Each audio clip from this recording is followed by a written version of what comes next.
التمرين الاولاني احنا خدناه اولاد، قال لك فاوجد قيمه اول حاجه رقم واحد، قال لي عايز داله 2. اوجد قيمه داله 2. قلنا دي عباره عن داله اسيه.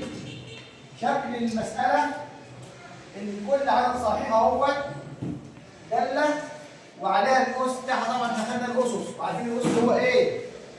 4 اس س.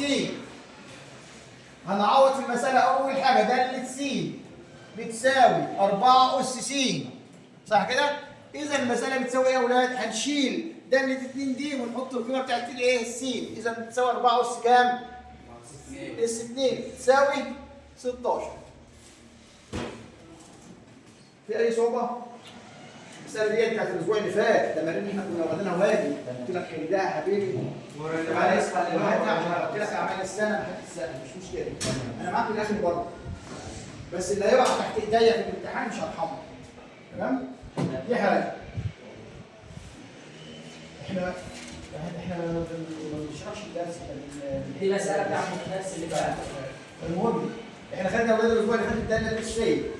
وقلنا اي عدد صحيح عباره عن داله، عدد من الداله داله.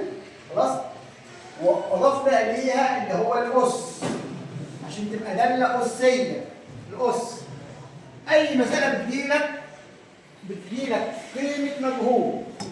يقول لك اذا اوجد قيمه، اذا كانت داله س ديت بتساوي 4 اس س، بحط قيمه الاربعه بتاعتي واحط قيمه اللي هي الس اللي هي الداله الايه اللي مديها لي في المساله، قيمه داله 2.